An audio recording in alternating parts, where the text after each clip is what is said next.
And now, please welcome Vice President of Corporate Strategy and Global Portfolio Planning at General Motors, Mike Abelson, for an executive perspective from our underwriter. Thank you very much. So good afternoon, everybody. I hope everybody's enjoying the conference, as certainly I am. The video you just saw was a compilation of some of the things we're doing in the urban mobility space. And at the end of it, you saw that disruption equals opportunity. And at General Motors, we firmly believe that our industry is going to be disrupted. And in that disruption, we see challenges, but we also see opportunities. And in fact, this morning, I very much enjoyed the conversation amongst the mayors in the opening plenary session because they referenced the fact that there have been some companies in history that either failed to see change coming, or even if they saw the change coming, didn't prepare adequately for it. And I can tell you that as we look at our industry, we see a couple of contributing megatrends that are driving this fundamental change. The first one is one that anybody associated with a city, I think, understands, and that's this huge change in where people live. If you back up just a few decades to 1950, at that point in time, 2/3 of the world's population lived in rural environments. From today, if you go forward just a couple of decades, by 2030, we expect 2/3 of the world's population to live in urban environments.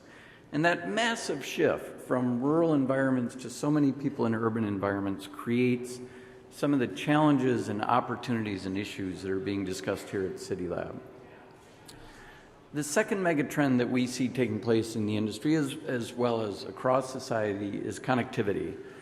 Some people call this connectivity, some people call it the Internet of Things. In all cases, they're just talking about the way that devices interact with the people that use them, as well as how they interact with each other. And at General Motors, we're very happy to have been in the connectivity space for quite some time. We actually introduced OnStar 19 years ago in the US, and that was really the first step in connecting the vehicle to the wider world around it. In 2010, we offered the first smartphone app that lets you interact with your vehicle and control some functions of the vehicle from your smartphone. And then just last year, we introduced 4G LTE connectivity in the US, and as of today, we have over 1 million vehicles on the road with that very high level of connectivity. And I should say, standing here in Europe, that we're introducing OnStar and 4G LTE connectivity this year in Europe, so hopefully any of you from Europe that haven't experienced it yet will get an opportunity to experience very soon. We're also introducing it in China.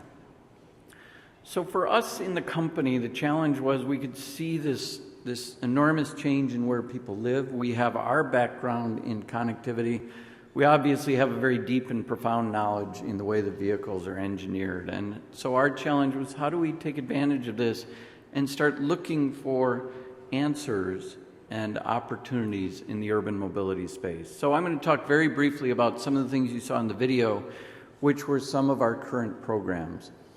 One of the programs we have going on here in Europe is Car Unity. That is an app available in Germany that allows private automotive customers to make their vehicle available for other people to use. And that was something we started last year. We now have over 7,000 people signed on to the system. One of the other programs we have running is actually in conjunction with a university in China.